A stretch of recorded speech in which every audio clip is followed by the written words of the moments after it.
सारे के सारे साथियों को नमस्कार। स्वागत है फिर से आपका गैस्ट्रोएंटेरोलॉजी की दुनिया में। लास्ट लेक्चर में मैं स्टोमक और स्टोमक से निकलने वाले जूस के बारे में आपको सारी की सारी नॉलेज दे चुका हूं। दो पोर्शन अपन ने कंप्लीट कर लिए हैं, ओरल कैविटी और सलाइवा, और स्टोमक और उससे निकलने वाला गैस्ट्रिक जूस। क्योंकि स्टोमक अपन ने यहां पर पढ़ा है तो क्यों ना स्टोमक की बीमारियों से संबंधित कुछ पर्टिकुलर फैक्ट की नॉलेज भी यहां पर ले ली जाए। तो देखें, स्टोमक अपन ने पढ़ लिया है अच्छे से, उसकी हिस्टोलॉजी को कवर कर लिया है। तो जाने आप यहां पर देखिए, जो पर्टिकुलर अपना स्टोमक होता है, आप सभी को नॉलेज हो गई है कि स्टोमक से सीक्रेट होता है एक एसिड, उस पर्टिकुलर एसिड का नाम है HCl। स्टोमक से सीक्रेट होता है एसिड, उस पर्टिकुलर एसिड का नाम है HCl। चूंकि यह कंसंट्रेट HCl स्किन की परत को या खासकर एपिथेलियम को डैमेज करने की क्षमता रखता है।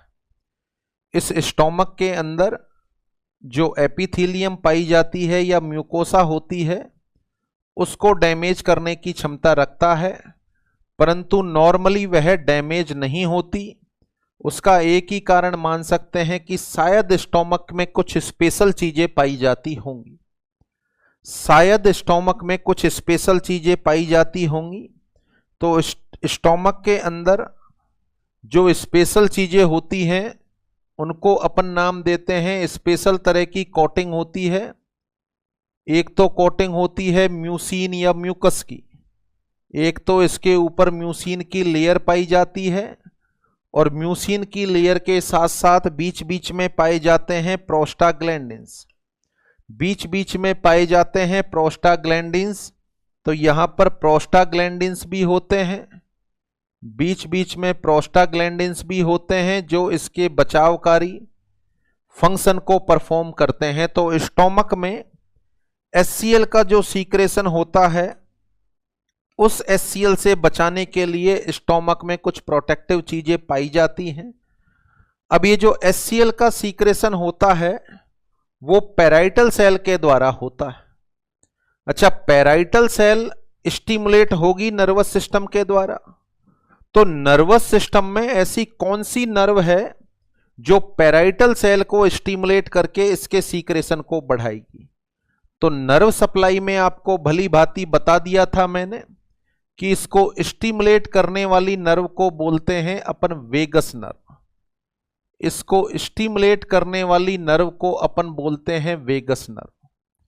वेगस नर्व पैराइटल सेल को स्टिमुलेट करेगी, जिससे HCl का सीक्रेशन बढ़ जाता है। पॉइंट नंबर 1 अपन बात कर रहे हैं, HCl का सीक्रेशन कौन कौन सी परिस्थितियों में बढ़ता है। तो एक तो वेगस नर्व ज्यादा स्टिमुलेट होगी तो HCl का सीक्रेशन बढ़ जाता है। दूसरा, इस HCl को सीक्रेट करने के लिए रेस्पॉन्सिबल सेल का नाम बता दो। आप आंसर देंगे कि सर पैराइटल सेल होती है। HCl को सीक्रेट करने वाली कौन सी सेल होती है? Parietal cell. पैराइटल सेल ज्यादा स्टिमुलेट होती है जब बाहर से आप किसी तरह का गैस्ट्रिक इरिटेंट लेते हैं। फॉर एग्जाम्पल के लिए चाय लेते हैं, कॉफी लेते हैं, बेवरेजेज लेते हैं, अल्कोहल लेते हैं, टोबैको लेते हैं, स्मोकिंग करते हैं, NSAID का इस्तेमाल करते हैं। जो शब्द मैंने बोले हैं they all are gastric irritant. और गैस्ट्रिक इरिटेंट से यदि पैराइटल सेल ज्यादा स्टिमुलेट होगी तो ज्यादा HCl का सीक्रेशन होगा। तो HCl के सीक्रेशन के लिए रेस्पॉन्सिबल फैक्ट कौन से हो गए? वेगस नर्व का ज्यादा स्टिमुलेशन, पैराइटल सेल का ज्यादा स्टिमुलेशन, या पैराइटल सेल के नंबर बढ़ जाना। और इसको बचाव करने वाले सबस्टेंस कौन कौन से हो गए? बचाव करने वाले सबस्टेंस कौन से हो गए? तो यहां अपन बात कर सकते हैं म्यूसिन, यहां अपन बात कर सकते हैं, एक तो म्यूसिन हो गया इसको बचाने के लिए, एक प्रोस्टाग्लैंडिन्स हो गए इसको बचाने के लिए। एक तो म्यूसिन हो गया और एक प्रोस्टाग्लैंडिन्स हो गए। तो देखें, यहां अपन चर्चा करें जो चीज मैं आपको बताने वाला हूं, एक तरीके से स्टोमक में दो तरह के फैक्टर हैं जिनकी आपस में लड़ाई चलती रहती। एक फैक्टर तो ऐसा है जो स्टोमक की अंदर वाली दीवार को डैमेज करना चाहता है, और एक फैक्टर ऐसा है जो स्टोमक की अंदर वाली दीवार का बचाव करना चाहता है। जो बचाव करने वाले फैक्टर हैं उनको तो अपन डिफेंसिव फैक्टर बोलेंगे, और जो डैमेज करने वाले या नुकसान पहुंचाने वाले फैक्टर हैं उनको अपन एग्रेसिव फैक्टर बोलेंगे। तो दो तरह के फैक्टर हो गए। ये जो रेड कलर से लिखा है ये तो डिफेंसिव फैक्टर हो गए, उधर जो अपन HCl की बात कर रहे हैं ये एग्रेसिव फैक्टर हो गया। तो नॉर्मल सर्कमस्टांस में ये वाले फैक्टर ज्यादा हावी होते हैं। नॉर्मल सर्कमस्टांस में ये वाले फैक्टर ज्यादा हावी होते हैं।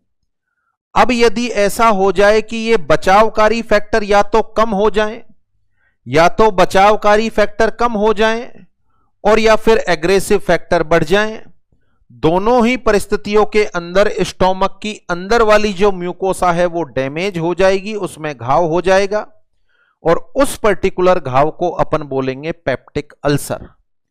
उस पर्टिकुलर घाव को अपन बोलेंगे पेप्टिक अल्सर। तो कब होगा स्टोमक में पेप्टिक अल्सर? जब एग्रेसिव फैक्टर डिफेंसिव फैक्टर से आगे निकल जाएंगे। जब एग्रेसिव फैक्टर डिफेंसिव फैक्टर से आगे निकल जाएंगे। तो यहां पर अपन चर्चा कर रहे हैं स्टोमक में दो तरह के फैक्टर्स होते हैं। स्टोमक में दो तरह के फैक्टर्स होते हैं। एक जो स्टोमक को नुकसान पहुंचाना चाहते हैं उनका नाम है एग्रेसिव फैक्टर, और एक वो जो स्टोमक को बचाना चाहते हैं, स्टोमक को बचाने वाले फैक्टर को नाम देते हैं अपन डिफेंसिव फैक्टर। स्टोमक को बचाने वाले फैक्टर को अपन नाम देते हैं डिफेंसिव फैक्टर। अब मैं यहां पर कुछ नाम बोल रहा हूं, आपको यह बताना है कि कौन से कॉलम में लिखना उचित होगा, क्या वह डिफेंसिव फैक्टर है या एग्रेसिव फैक्टर है। तो point number 1, adequate blood supply, proper blood supply किस तरह का फैक्टर है? किसी भी ऑर्गन की प्रॉपर ब्लड सप्लाई होना उसको बचाएगा। अगर ब्लड सप्लाई को कम कर दिया जाए तो ऑर्गन में इश्केमिया होगा, जिससे उसका डिफेंस कमजोर होगा। तो किसी भी ऑर्गन की एडुक्वेट ब्लड सप्लाई होना किस तरह के फैक्टर में शामिल करें? इन दोनों में से मेरे हिसाब से आंसर आपके दिमाग में आ रहा है कि sir it is the defensive factor. तो factor number 1 adequate blood supply, यह डिफेंसिव फैक्टर है जो स्टोमक की अंदर वाली म्यूकोसा में बचावकारी फैक्टर का काम करता है। Point number 1। Point number 2, increase stimulation of vagus nerve.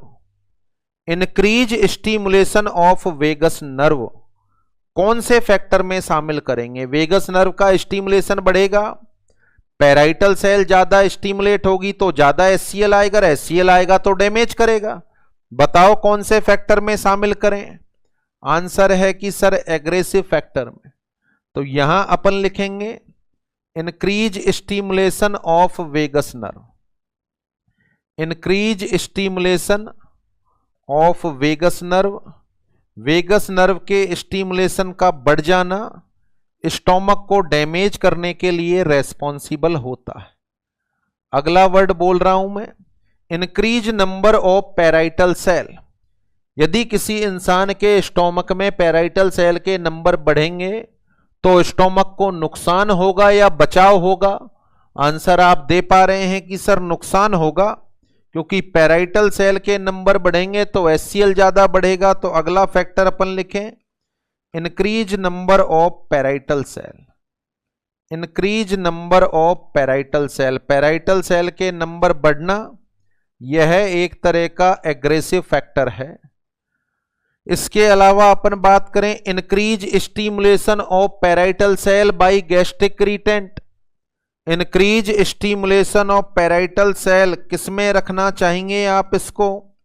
Answer है कि सर एग्रेसिव फैक्टर में रखना चाहेंगे, क्योंकि पैराइटल सेल के स्टिमुलेशन बढ़ेंगे तो ज्यादा HCl सीक्रेट होगा। तो increase stimulation of parietal cell is a which type of factor? Answer is aggressive factor. Presence of prostaglandins and mucin, prostaglandins और म्यूसिन का पाया जाना कौन सा फैक्टर होगा? बचावकारी फैक्टर होगा। तो यहां अपन लिखेंगे प्रेजेंस ऑफ प्रोस्टाग्लैंडिन्स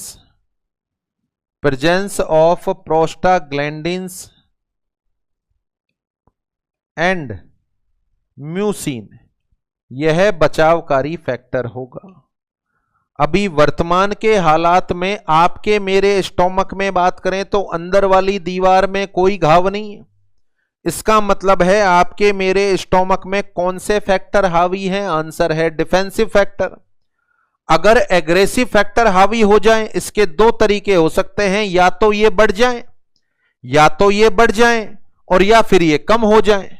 इनका बढ़ना या इनका कम होना स्टोमक में घाव पैदा करेगा और इसी घाव को बोलेंगे अपन पेप्टिक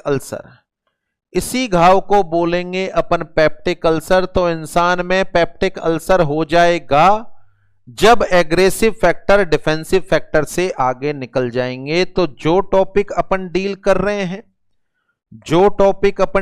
रहे हैं उस पर्टिकुलर टॉपिक का नाम है पैथोफिजियोलॉजी ऑफ पेप्टिक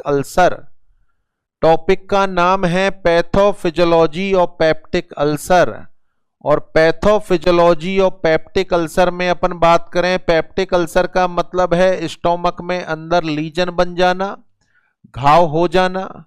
क्या पैथोफिजियोलॉजी होगी? तो आंसर दे पा रहे हैं आप।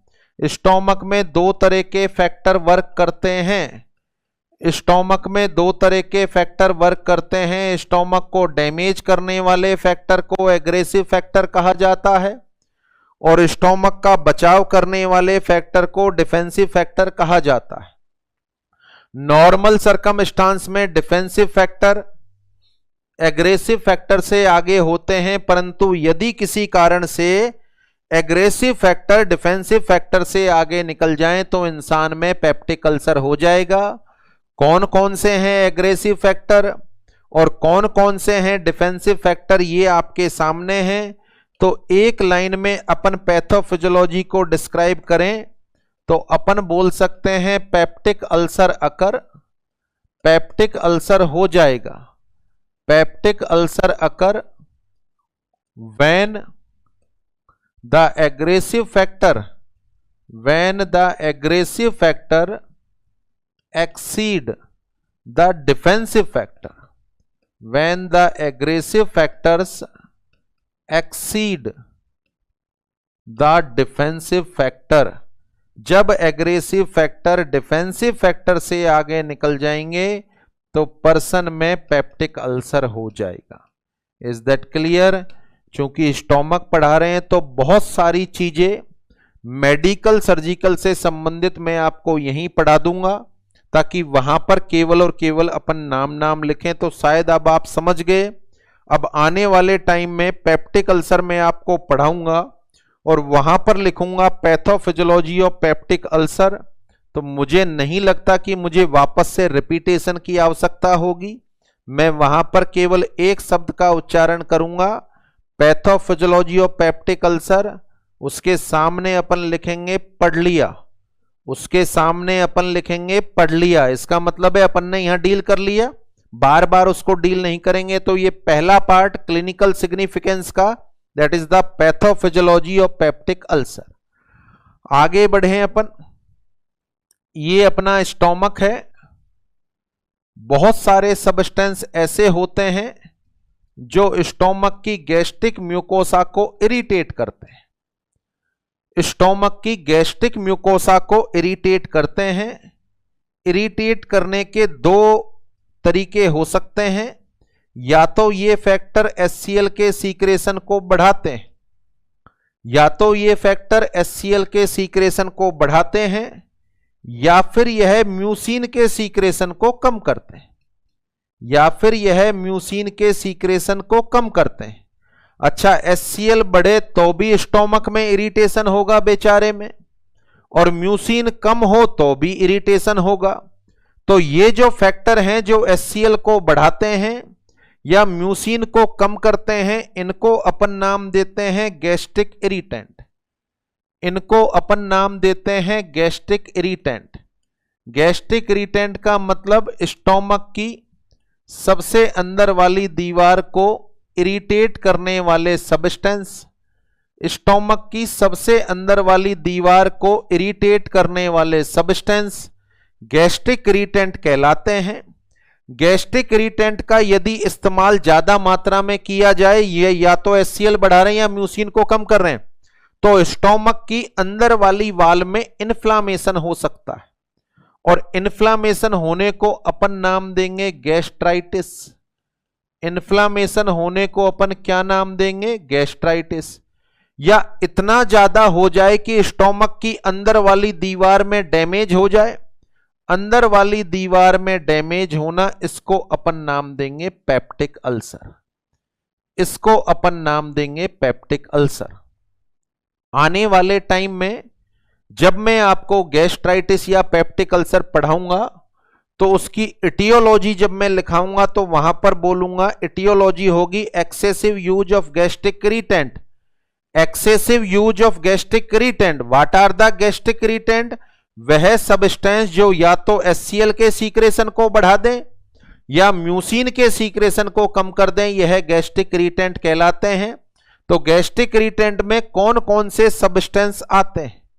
गैस्ट्रिक इरिटेंट में कौन कौन से सब्सटेंस आते हैं, उनका नाम इस तरीके से है। टी, जिसको आप जानते हैं एसिडिटी कॉज करती है। उसके अलावा कॉफी। उसके अलावा जो निकोटीन से संबंधित सब्सटेंस होते हैं, बोले तो टोबैको और स्मोकिंग। इनमें आता है निकोटीन, जो ब्लड में पहुंचकर पैराइटल सेल का स्टिमुलेशन बढ़ा देता है। उसके साथ साथ अगला सब्सटेंस है अल्कोहल। अल्कोहल, अल्कोहल के अलावा स्पाइसी फूड, बोले तो लाल मिर्च, काली मिर्च ज्यादा मात्रा में है, इनसे भी पैराइटल सेल का स्टिमुलेशन बढ़ जाता है। Spicy food. इसके अलावा NSAID, non steroidal anti inflammatory drug. इसके अलावा स्ट्रेस, तनाव से भी हो जाता है। These all factors are considered as gastric irritant. तो वह इंसान जो ज्यादा चाय, कॉफी, टोबैको, स्मोकिंग, अल्कोहल, ज्यादा तला भुना खाना या इन दवाइयों का इस्तेमाल करता है, उसके स्टोमक में गैस्ट्राइटिस होने की संभावना और पेप्टिक अल्सर होने की संभावना बढ़ जाती है। जब भी किसी इंसान का स्टोमक खराब है या बीमार है, तो डॉक्टर जब उसको दवाई लिखता है तो साथ में सलाह देता है कि चाय, कॉफी, टोबैको, स्मोकिंग, अल्कोहल, बहुत ज्यादा स्पाइसी फूड और नहीं लेना है, साथ में तनाव से भी दूर रहना। यहां पर एक एक चीज आपको समझ में आ रही है कि चाय, coffee, tobacco, smoking, alcohol, spicy food, इन सब से क्या काम हो रहा है? आंसर है कि HCl का सीक्रेशन बढ़ रहा है। इन सब से HCl का सीक्रेशन बढ़ रहा है। NSAID से क्या हो रहा है? तो देखें, यहां पर नॉर्मली अपन समझते हैं कि NSAID की वजह से HCl का सीक्रेशन बढ़ता है, जबकि ज्यादा बेहतर आंसर है कि HCl का सीक्रेशन नहीं बढ़ता, बल्कि म्यूसिन का सीक्रेशन कम होता है। एक ही बात है, या तो HCl बढ़ जाए या फिर म्यूसिन कम हो जाए। तो NSAID से म्यूसिन का सीक्रेशन कम होता है। तनाव से क्या होगा? तनाव से सिंपैथेटिक नर्वस सिस्टम स्टिमुलेट होगा। अच्छा, सिंपैथेटिक नर्वस सिस्टम स्टिमुलेट होगा तो गैस्ट्रिक जूस के सीक्रेशन पर क्या फर्क पड़ेगा? कम हो जाएगा। पढ़ा है अपन ने, सिंपैथेटिक नर्वस सिस्टम के स्टिमुलेशन से कम हो जाएगा। कम होने का मतलब तो फिर HCl कम हो जाना चाहिए। कम होने का मतलब तो HCl कम हो जाना चाहिए। बिल्कुल सही है, कम हो जाएगा, बट गौर करो म्यूसिन भी तो कम होगा, और म्यूसिन तो तीन तीन जगह से सीक्रेट हो रहा है, तो ये ज्यादा कम हो जाएगा।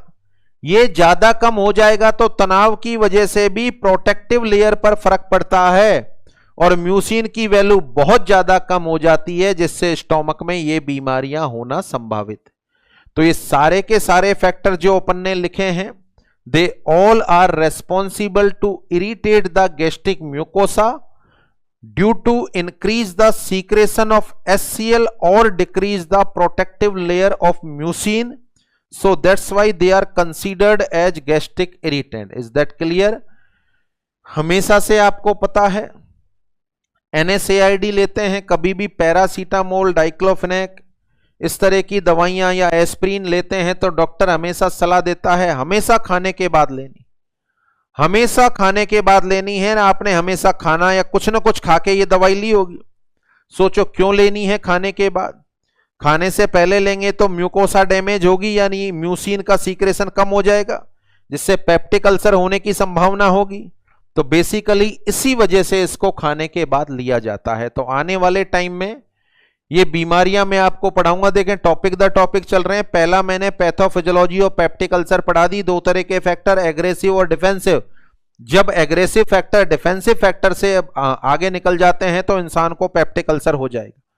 अब यहां गैस्ट्रिक इरिटेंट बता दिए। गैस्ट्रिक इरिटेंट का मतलब जो या तो HCl के सीक्रेशन को बढ़ाएं या म्यूसिन के सीक्रेशन को कम करें, इन सब का नाम लिखा दिया। अब मैं आने वाले टाइम में जब ये बीमारियां पढ़ाऊंगा तो इटियोलॉजी और रिस्क फैक्टर में पहली लाइन लिखाऊंगा excessive use of gastric irritant. Excessive use of gastric irritant, मुझे नहीं लगता कि ये सारा लिखाने की आवश्यकता होगी। फिर मैं इन बीमारियों का मैनेजमेंट पढ़ाऊंगा, इन बीमारियों का मैनेजमेंट पढ़ाऊंगा। आप गौर करें, आप पेप्टिक अल्सर हो गया, दवाइयां उसको दे दी फिजिशियन ने, क्या इन चीजों का लगातार इस्तेमाल, सुबह शाम टोबैको अल्कोहल का इस्तेमाल कर रहा है, स्पाइसी फूड खा रहा है और दवाइयां भी ले रहा है, क्या पेप्टिक अल्सर ठीक होगा? नहीं, इनको बंद करना पड़ेगा।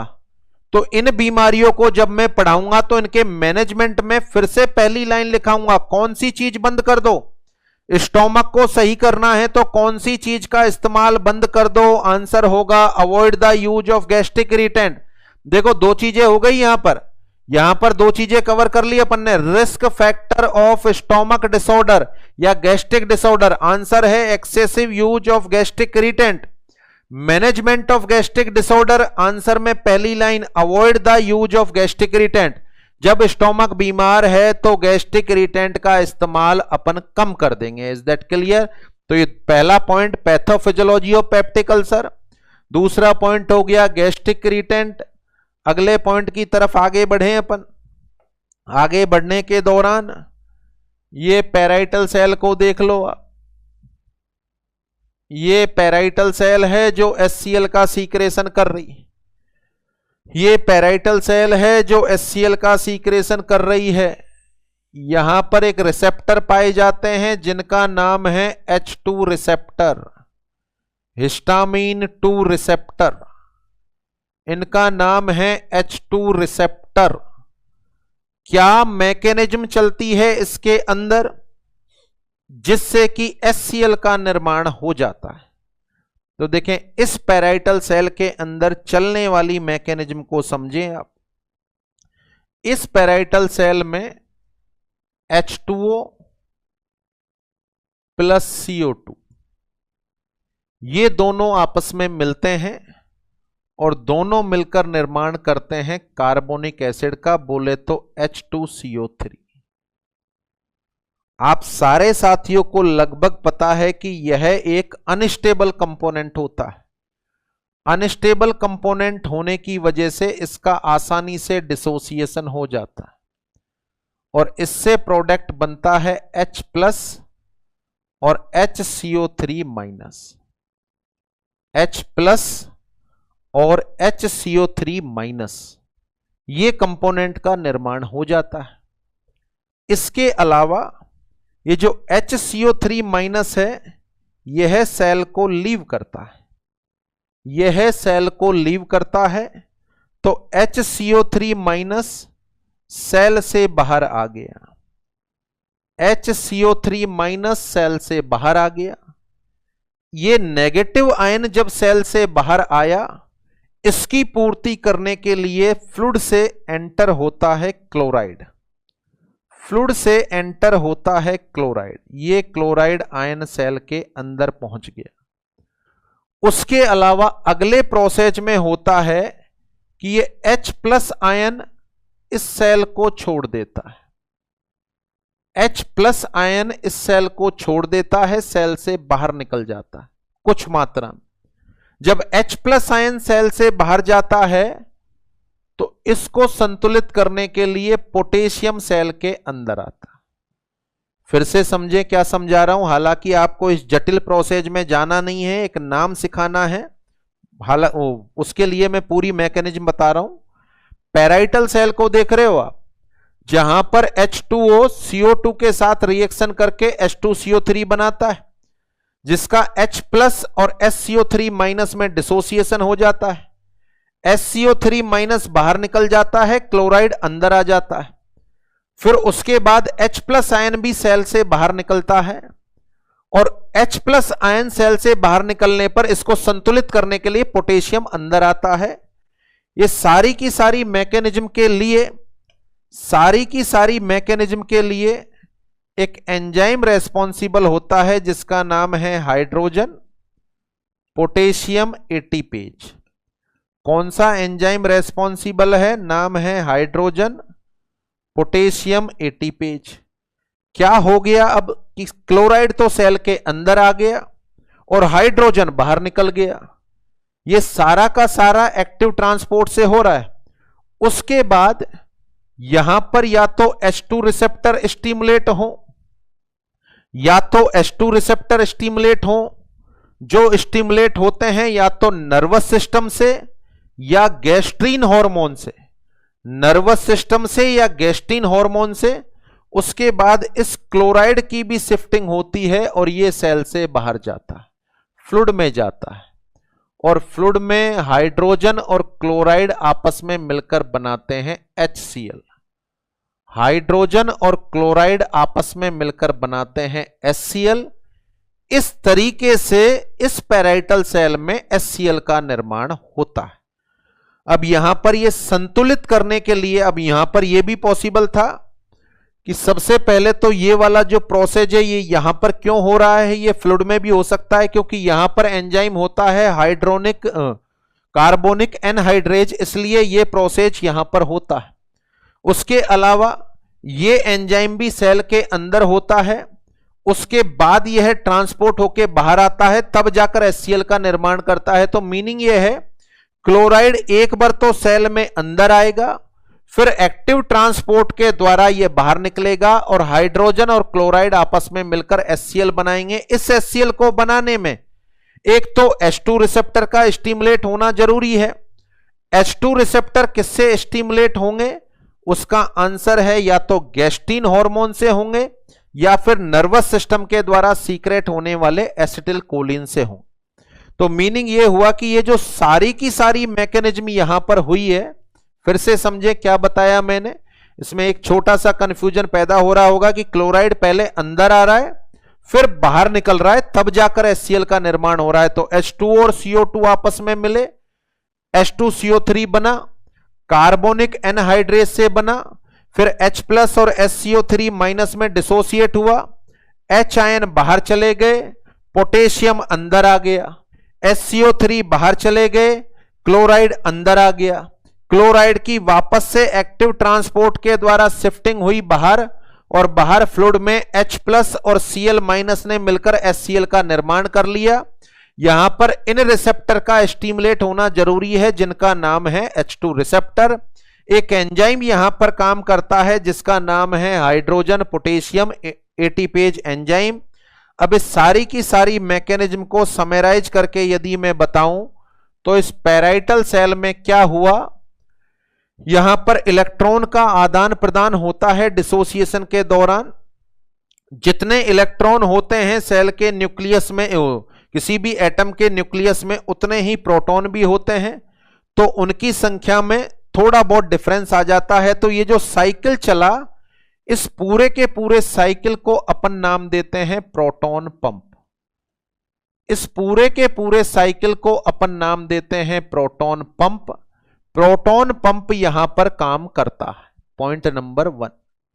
पॉइंट नंबर 2, यहां पर बाहर पाया जाता है हिस्टामीन 2 रिसेप्टर, जिसको अपन ने नाम दिया था H2 रिसेप्टर। हिस्टामीन 2 रिसेप्टर जिसको अपन ने नाम दिया है H2 रिसेप्टर, ये स्टिमुलेट होगा तभी जाकर HCl बाहर आ पाएगा। ये जो प्रोटॉन पंप यहां पर चला है, इसमें जो आयन अंदर से बाहर या बाहर से अंदर आए हैं, उनके लिए मैकेनिज्म ने जो काम किया है, उस मैकेनिज्म को बोलते हैं अपन एक्टिव ट्रांसपोर्ट। उस मैकेनिज्म को अपन बोलते हैं एक्टिव ट्रांसपोर्ट। एक्टिव ट्रांसपोर्ट से ये सारी की सारी मैकेनिज्म संचालित हुई। किसी इंसान में स्टोमक बीमार है, किसी इंसान में स्टोमक बीमार है, अब आप उसके स्टोमक को सही करना चाहते हो, तो मुझे बताओ क्या करना चाहोगे आप कि HCl का सीक्रेशन उतना ही रहे, बढ़ जाए या कम हो जाए? स्टोमक जल्दी से रीजनरेट करेगा, कब करेगा? जब स्टोमक में HCl का सीक्रेशन कम हो जाएगा। स्टोमक में HCl के सीक्रेशन को कम करने के लिए दो तरीके हो सकते हैं। एक तो इस पंप को बंद करा दो, ये जो प्रोटॉन पंप चल रहा है इसको बंद करा दो, और या इस रिसेप्टर को ब्लॉक करा दो। या तो प्रोटॉन पंप को बंद करा दो या इस रिसेप्टर को ब्लॉक करा दो। तो प्रोटॉन पंप को बंद कराने के लिए दी जाने वाली जो दवाई है, उन दवाइयों को नाम देते हैं अपन PPI। PPI बोले तो प्रोटॉन पंप इनहिबिटर्स, PPI बोले तो प्रोटॉन पंप इनहिबिटर्स, और इन पर्टिकुलर दवाइयों को नाम देते हैं H2 रिसेप्टर एंटागोनिस्ट। इनको नाम देते हैं H2 रिसेप्टर एंटागोनिस्ट, और इन्हीं का दूसरा नाम है H2 या हिस्टामीन ब्लॉकर। H2 ब्लॉकर या हिस्टामीन ब्लॉकर, दो तरह की दवाइयां अपन इस्तेमाल करते हैं। दोनों तरह की दवाइयों से स्टोमक के अंदर HCl का सीक्रेशन कम हो जाता है। ये जो प्रोटॉन पंप इनहिबिटर अपन इंसान को देते हैं, जिसके अंतर्गत आती है ओमेपैराजोल, पेंटापैराजोल, एस्मेपैराजोल, रोबेपैराजोल, ये जितने भी जोल हैं सारे के सारे PPI हैं। यह PPI क्या क्या काम करते हैं उस पर यदि चर्चा करें, यह प्रोटॉन पंप इनहिबिटर इस क्लोराइड आयन को सेल से बाहर नहीं जाने देते। इस क्लोराइड आयन को सेल से बाहर नहीं जाने देते, इस एंजाइम के फंक्शन को इनहिबिट करते हैं। इस एंजाइम के फंक्शन को इनहिबिट करते हैं। इवन देन इस हाइड्रोजन आयन को भी बाहर जाने से रोकते हैं। तो जगह जगह अड़चन पैदा कर रहे हैं, जिससे HCl का निर्माण कहीं ना कहीं डिस्टर्ब होगा और सेल में HCl का निर्माण नहीं होगा। तो आपके मेरे स्टोमक में HCl के निर्माण को, प्रोडक्शन को इनहिबिट करने के लिए दी जाने वाली दवाई कौन कौन सी हैं? जब जब स्टोमक बीमार होगा, जब जब स्टोमक बीमार होगा तो इन दवाइयों का इस्तेमाल निश्चित तौर पर अपने द्वारा किया जाएगा। कौन कौन सी दवाई हो गई? Number 1 proton pump inhibitor. क्या मैकेनिज्म ऑफ एक्शन है इनकी कि यह प्रोटॉन पंप को इनहिबिट करते हैं, जिससे HCl का सीक्रेशन कम हो जाता है। यह भी क्वेश्चन आया हुआ है आपके एग्जाम में कि जो मैकेनिज्म होती है वह किस फॉर्म में होती है? आंसर है एक्टिव ट्रांसपोर्ट। यहां पर जो आयनों का ट्रांसपोर्ट हो रहा है, कैसा ट्रांसपोर्ट है? वो एक्टिव ट्रांसपोर्ट। कम करने के लिए दो तरह की दवाई दे सकते हैं अपन, H2 ब्लॉकर और प्रोटॉन पंप इनहिबिटर। इसके अलावा एक तीसरी दवाई भी होती है। मैं यहां पर आपसे क्वेश्चन करना चाहूंगा, क्या आप PPI को और H2 ब्लॉकर को एंटासिड बोल सकते हैं? क्या इनको एंटासिड बोल सकते हैं? यस और नो? तो बहुत सारे साथियों का आंसर मिल रहा है यस। ऐसा आभास है, मेरा अनुभव कहता है कि बहुत सारे कह रहे हैं यस, जबकि इसका आंसर है no. They are not the antacid, they are not the antacid. ये एंटासिड नहीं है। एंटासिड अलग तरह की दवाई होती है। एंटासिड का मतलब होता है एसिड को न्यूट्रलाइज करने वाली दवाई। यह एसिड के सीक्रेशन को कम नहीं करेंगी, यह दवाइयां एसिड के सीक्रेशन को कम नहीं करेंगी, यह एसिड को न्यूट्रलाइज करेंगी। कौन सा एसिड है जो सेल में पैदा हो रहा है? आंसर है HCl, आंसर है HCl। उसके लिए अपन दवाई दे दें एल्यूमिनियम हाइड्रोक्साइड, एल्यूमिनियम हाइड्रोक्साइड और मैग्नीशियम हाइड्रोक्साइड। एल्यूमिनियम हाइड्रोक्साइड और मैग्नीशियम हाइड्रोक्साइड ये दवाइयां क्षार हैं, बेस हैं। और जैसा कि आपने पढ़ा है 5वीं क्लास से इस रिएक्शन को पढ़ा होगा, क्षार के साथ जब एसिड की रिएक्शन कराते हैं तो अपन को प्रोडक्ट मिलता है साल्ट और वाटर, NaCl प्लस H2O। तो जब किसी क्षार को या बेस को एसिड के साथ मिक्स कर दिया जाएगा तो ये न्यूट्रलाइज हो जाएगा। This process is known as neutralisation. तो एसिड को न्यूट्रलाइज करने के लिए दी जाने वाली दवाई होती है एंटासिड, और एसिड का सीक्रेशन कम करने के लिए दी जाने वाली दवाई है हाइपोसीक्रेटरी एजेंट। तो दो अलग अलग तरह की दवाई हो गई इसमें।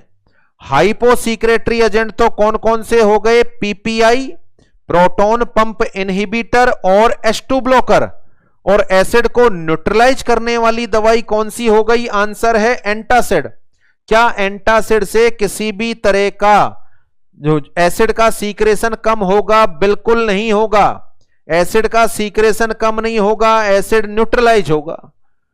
अगर मैं आपसे पूछूं कि यह दवाइयां असर करने में कितना समय लेती, तो देखें इनको असर करने में लगभग 1 आवर का समय होता है। इसमें ओमेपैराजोल, पेंटापैराजोल, रोबेपैराजोल और H2 ब्लॉकर में पर्टिकुलर रेनिटिडीन, सिमेटिडाइन, ये दवाइयां आती हैं। ये नॉर्मली अपन एम्प्टी स्टोमक लेते हैं, खाने से 1 घंटे पहले लेते हैं ताकि खाना खाने पर हाइपर सीक्रेशन ना हो एसिड का। और ये वाली दवाई जो सामान्यतः लेते हैं ये बड़ा जल्दी असर करती। आप सभी साथियों ने एक आध बार अनुभव किया होगा, या तो एक पिंक कलर का बहुत पॉपुलर सिरप आता है जिसका नाम है जेलुसिल जेल, उसका इस्तेमाल किया होगा। या आपने इस्तेमाल किया होगा डाइजीन की एक चूसने वाली गोली आती है, उसमें भी ये आता है। या इनका छोड़ो, एक चीज का तो इस्तेमाल किया ही किया होगा, दैट इज इनो। काम शुरू करे मात्र 6 सेकंड में। इनो काम शुरू करे मात्र 6 सेकंड में। तो 6 सेकंड में कैसे काम शुरू करे? उसमें भी एंटासिड आता है, यही सब्सटेंस आते हैं। और जैसे ही अपन उनको खाएंगे जो एसिडिटी हो रही है तुरंत न्यूट्रलाइज हो जाएगा एसिड। तो 6 सेकंड में इनो काम करती है। तो इनो क्या है? एक तरह का एंटासिड। इनो क्या है? एक तरह का एंटासिड। तो क्या जो ओमेपैराजोल, पेंटापैराजोल और रेंटेक हैं उनको एंटासिड बोलना चाहोगे अपन? नहीं, उनको एंटासिड नहीं बोलेंगे। तो स्टोमक में यदि बीमारी है, गैस्ट्राइटिस या पेप्टिक अल्सर हो रहा है, तो स्टोमक को सही करने के लिए कौन सी दवाइयां इस्तेमाल करेंगे? तो यहां पर अपना टॉपिक है drugs used in gastric disorder. Drugs used in gastric disorder. Gastric disorder में कौन कौन सी दवाइयों का इस्तेमाल किया जाएगा? सबसे पहले नंबर 1 जिसका नाम है proton pump inhibitor. Proton pump inhibitors, जिसके अंदर आने वाली दवाइयां शायद सारे के सारे साथियों ने कभी ना कभी इनका इस्तेमाल जरूर किया होगा। देखो सिंपली आपको खांसी जुकाम भी होती है और आप फिजिशियन के पास जाते हो तो वो आपको एक तो एजिथ्रोमाइसिन लिखता है, एक डाइक्लोपेरा लिखता है, एक मल्टीविटामिन लिखता है और साथ में आपको ओमेपैराजोल, पेंटापैराजोल या रेबेपैराजोल ये भी प्रिस्क्राइब करता है। सोचें कि इनको क्यों प्रिस्क्राइब करता है। देखो आपको खांसी जुकाम हो रही है, खाना पीना आपका कम हो गया है, साथ में आप एंटीबायोटिक लोगे और उससे भी ज्यादा आप डाइक्लोपेरा लोगे। बताओ, डाइक्लोपेरा NSAID है। फिजिशियन को पता है कि जब आप सुबह शाम डाइक्लोपेरा लोगे तो आपके स्टोमक में म्यूसिन कम होगा, म्यूसिन कम होगा तो डैमेज होने की संभावना है। तो साथ में क्यों ना HCl को भी कम कर दें। वहां फिजिशियन HCl को कम करने वाली दवाई दे रहा है, क्योंकि जो आप दवाई ले रहे हो वो स्टोमक को इरिटेट करने वाली है, दे आर गैस्ट्रिक इरिटेंट। तो किसी भी तरह की नॉर्मल सी बीमारी में भी डॉक्टर्स या फिजिशियन इन दवाइयों को प्रिस्क्राइब करते ही करते हैं। मैकेनिज्म ऑफ एक्शन क्या होगी? These drugs inhibit the proton pump which are conducted inside the parietal cell, which are conducted inside the parietal cell, जो parietal cell के अंदर conducted होता है तो उसको इनहिबिट करने का काम करते हैं proton pump inhibitor. Come on to the next drug number 2। Parietal cell के ऊपर पाए जाने वाले हिस्टामीन रिसेप्टर, और हिस्टामीन रिसेप्टर में भी H2 रिसेप्टर, इसको ब्लॉक करने वाली दवाई, इससे भी HCl का सीक्रेशन कम हो जाएगा। इसके अंदर आने वाली दवाई होती है रेंटेक। इसका भी स्वाद जरूर कभी ना कभी आपने चखा होगा, बहुत ही नॉर्मल है। जब भी कोई मरीज आता है तो रेंटेक, रेगलान, नोजिया, वॉमिटिंग के लिए अपन सामान्यतः इस्तेमाल करते ही हैं। उसका कारण ये कि गैस्ट्रिक इरिटेशन को कम करो तो अपन रेंटेक का इस्तेमाल करते हैं। तो रेनिटिडीन, सिमेटिडाइन, ये H2 ब्लॉकर है। इन दोनों की मैकेनिज्म ऑफ एक्शन अलग अलग है। एक प्रोटॉन पंप को इनहिबिट करने वाली दवाई है और एक हिस्टामीन रिसेप्टर को ब्लॉक करने वाली दवाई है। तीसरी दवाई जो HCl के सीक्रेशन को कम नहीं करेगी, तीसरी दवाई जो HCl के सीक्रेशन को कम नहीं करेगी, उस पर्टिकुलर दवाई का नाम है एंटासिड। एंटासिड यह HCl के सीक्रेशन को कम नहीं करती। यहां अपन बोलेंगे इट डज नॉट डिक्रीज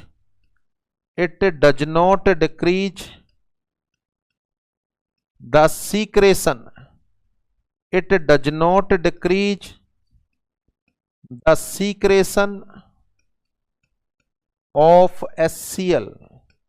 यह HCl के सीक्रेशन को कम नहीं करती, इट न्यूट्रलाइज द HCl। यह HCl को या एसिड को न्यूट्रलाइज करने का काम करती है, इट न्यूट्रलाइज द एसिड। कौन सी दवाइयां इसमें आती हैं? इसमें आने वाली दवाइयां एल्यूमिनियम हाइड्रोक्साइड और मैग्नीशियम हाइड्रोक्साइड। यहां पर ये जो मैग्नीशियम हाइड्रोक्साइड की दवाई है, ये जो मैग्नीशियम हाइड्रोक्साइड है, इसके बारे में एक और फंक्शन है।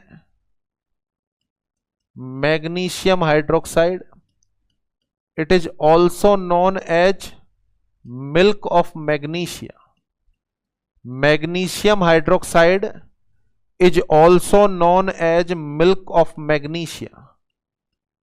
इसको मिल्क ऑफ मैग्नीशिया के नाम से भी जाना जाता है। देखिए, ये जो मिल्क ऑफ मैग्नीशिया है, यह एक पॉपुलर सिरप जो अभी मैं आपको बता रहा था, जेलुसिल जेल, उसमें भी आता है। और एक और पॉपुलर सिरप है क्रेमाफीन। सभी ने सुना होगा शायद क्रेमाफीन, लैक्सेटिव के रूप में इस्तेमाल करते हैं, उसमें भी मिलेगा ये, उसमें भी मिलेगा। तो मिल्क ऑफ मैग्नीशिया के दो फंक्शन है, मिल्क ऑफ मैग्नीशिया के दो फंक्शन हैं। एक तो यह एंटासिड की तरह काम करता है, बोले तो एसिड को न्यूट्रलाइज करने का काम करेगा। यह एंटासिड की तरह काम करता है, बोले तो एसिड को न्यूट्रलाइज करने का काम करेगा। और दूसरा इसका फंक्शन होता है, यह GIT के मूवमेंट भी बढ़ाता है। It is also responsible to increase the movement of digestive system और मूवमेंट बढ़ाने का मतलब कौन सा एक्शन हो गया? आंसर है लैक्सेटिव एक्शन। कौन सा एक्शन हो गया? आंसर है लैक्सेटिव एक्शन। तो आने वाले टाइम में जब अपन मेडिकल सर्जिकल नर्सिंग पढ़ेंगे तो कुछ चीजें हैं जो फिक्स हैं और कॉमन हैं, वो मैंने आपको बता दी। स्टोमक में होने वाली बीमारियों का रिस्क फैक्टर बता दो। पहली लाइन लिखाऊंगा excessive use of gastric irritant. Answer होगा पढ़ लिया। गैस्ट्रिक इरिटेंट कौन कौन से हैं अपन ने पढ़ लिया। Number 2 management of gastric disorder.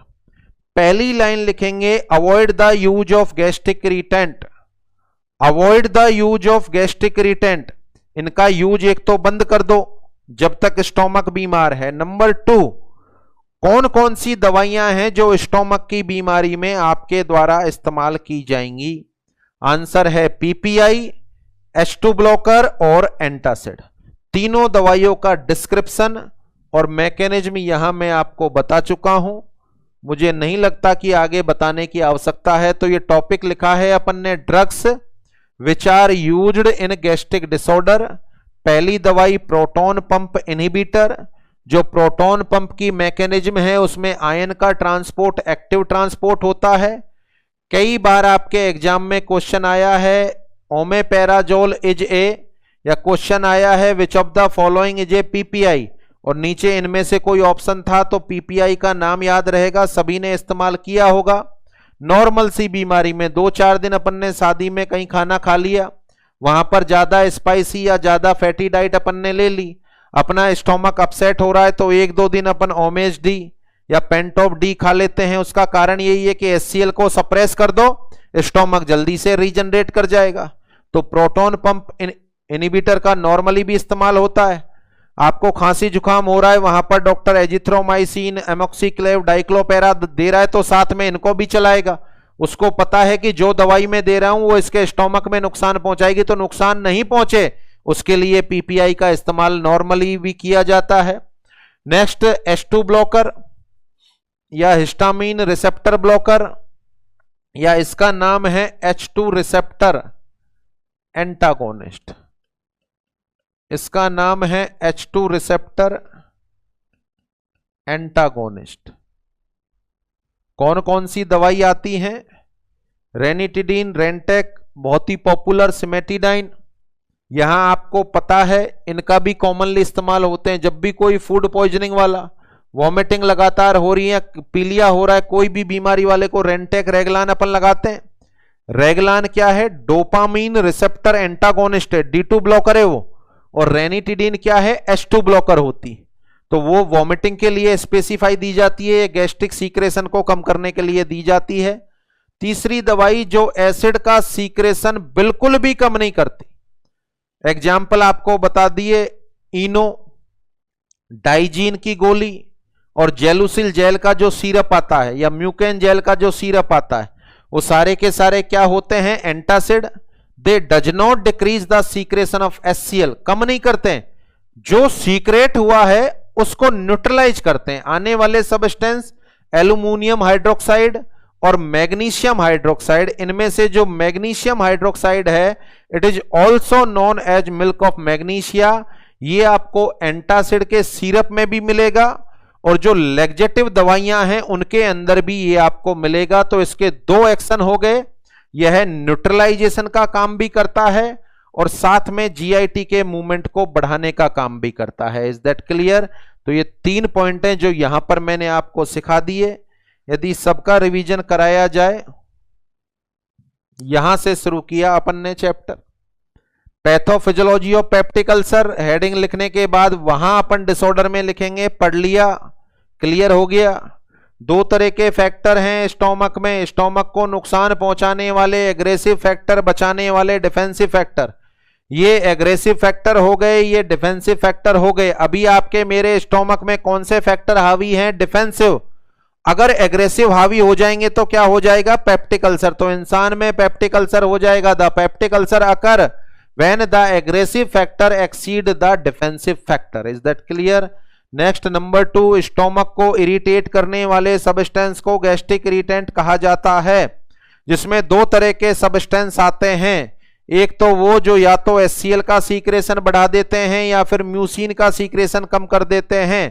कौन कौन से हैं ये सब्सटेंस? आंसर है T, coffee, tobacco, smoking, alcohol, spicy food, NSAID और स्ट्रेस।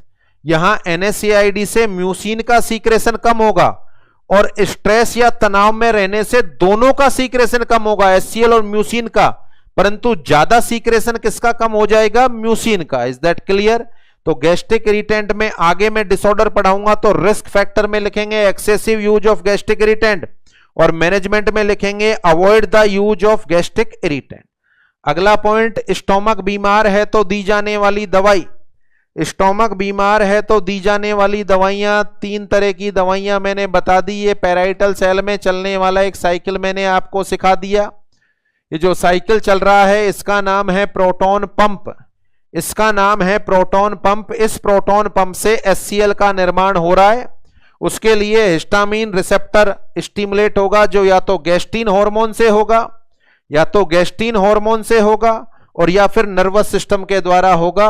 इसमें जो मेन पढ़ने वाली चीज है, प्रोटॉन पंप चल रहा है, आयनों का ट्रांसपोर्ट एक्टिव ट्रांसपोर्ट है। अगर आपको स्टोमक बीमार है तो HCl को कम करना पड़ेगा और HCl को कम करने के लिए 2 तरह की दवाइयां आप दे सकते हो। या तो प्रोटॉन पंप को बंद कर दो, these are the proton pump inhibitor, या फिर H2 रिसेप्टर को ब्लॉक कर दो, दीज आर द हिस्टामिन या H2 रिसेप्टर ब्लॉकर या H2 रिसेप्टर एंटागोनिस्ट। और कम नहीं करना चाहते तो एसिड को न्यूट्रलाइज कर दो और एसिड को न्यूट्रलाइज करने वाली दवाई का नाम है एंटासिड। तो ये 3 तरह की दवाई जो अपन हर बीमारी में इस्तेमाल करेंगे, तो वहां पर शॉर्ट में ही लिखेंगे अपन PPI, बार बार रिपीटेशन की आवश्यकता नहीं होगी। तो PPI में कौन कौन सी दवाइयां हैं? नंबर 2 हिस्टामिन रिसेप्टर ब्लॉकर या H2 ब्लॉकर, कौन कौन सी दवाइयां हैं?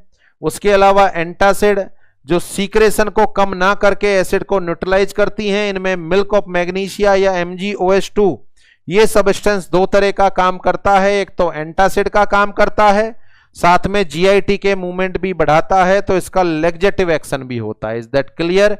तो ये स्टोमक की मेडिकल सर्जिकल से संबंधित पोर्शन, चूंकि स्टोमक अपन ने पढ़ा था तो यहीं पर मैंने आपको बता दिया। अब ये 2 पोर्शन आपके कंप्लीट हो गए। ये सारे के सारे पार्ट आने वाले टाइम में मेडिकल सर्जिकल में आपके काम आने वाले। Is that clear? तो टाइम हैज ओवर। आज के अभी के लिए इतना ही। कल से फिर एक नए टॉपिक के साथ आपसे मुलाकात होती है। तो अभी के लिए आप साथियों का बहुत बहुत धन्यवाद। Thanks to all.